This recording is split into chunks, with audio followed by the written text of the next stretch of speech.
বাংলা নববর্ষ ১৪৩২-কে ঘিরে বর্ণিল বৈশাখী মেলা ও উৎসবের আয়োজন করেছে বসুন্ধরা সিটি শপিং মল। বাঙালি ঐতিহ্য, সংস্কৃতি ও সম্প্রীতির এই মিলন মেলাকে কেন্দ্র করে জমে উঠেছে বৈশাখী আনন্দ উৎসব।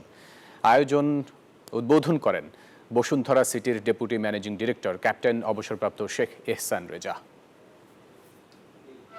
রাজধানীর বসুন্ধরা সিটি শপিং মলে বাংলা নববর্ষ উপলক্ষে শুরু হয়েছে বৈশাখী মেলা। বর্ণিল সাজে সেজেছে দোকানপাট ও খাবার স্টলগুলো।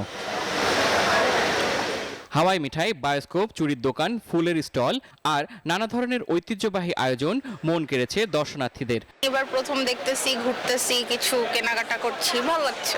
ভালোই লাগতেছে। এখানে ওইদিকে দেখলাম আর কি, এদিকে আসলাম, দেখতেছি। হ্যাঁ, দামের 50% ডিসকাউন্ট দেখতেছি। পয়লা বৈশাখ উপলক্ষে যে প্রোডাক্টগুলো আমরা এনেছি সেগুলোর রেসপন্সও ভালো আসতেছে। বাঙালির যে ঐতিহ্যটা সেটা আমরা তুলে ধরেছি এখানে। প্লাস কালকে আমাদের এখানে পান্তা ইলিশ, ভর্তা আরও যা যা থাকে সেগুলো সব থাকবে। বৈশাখী ফ্যাশনের সঙ্গে সামঞ্জস্য রেখে দেশ বিদেশি জনপ্রিয় ব্র্যান্ডের স্টলগুলো অংশ নিয়েছে উৎসবে।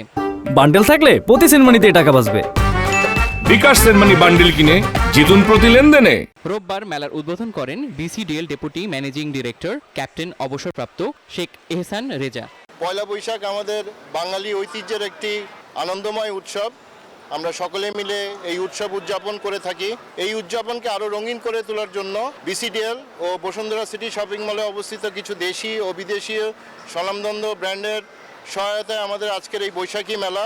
আমাদের মূল লক্ষ্য হলো বসুন্ধরা সিটি শপিং মলে আগত সম্মানিত দর্শনার্থীদেরকে একটি স্মরণীয় অভিজ্ঞতা উপহার দেওয়া। এখানে আরও উল্লেখ্য, এইবার প্রথমবার বসুন্ধরা সিটি শপিং মলে আমরা বৈশাখীর ঐতিহ্যের সাথে সামঞ্জস্য রেখে অনেক ধরনের দেশীয় সুস্বাদু খাবারের আয়োজন করেছি, যা লেভেল 8-এ 3টা স্টলে পাওয়া যাবে। পরিবার পরিজন সহ প্রিয়জনদেরকে নিয়ে বসুন্ধরা সিটি শপিং মলে আসুন এবং আমাদের আনন্দে শরিক হন। বৈশাখে নানা পদের খাবার নিয়ে ফুড স্টলগুলো বসেছে লেভেল 8-এ। দেশীয় বাদ্যযন্ত্রে উপস্থাপন করা হয়েছে বাংলার লোকসঙ্গীত। 8 দিনব্যাপী এই মেলা শেষ হবে 21শে এপ্রিল। সাদ আহমেদ দীপ, নিউজ 24, ঢাকা।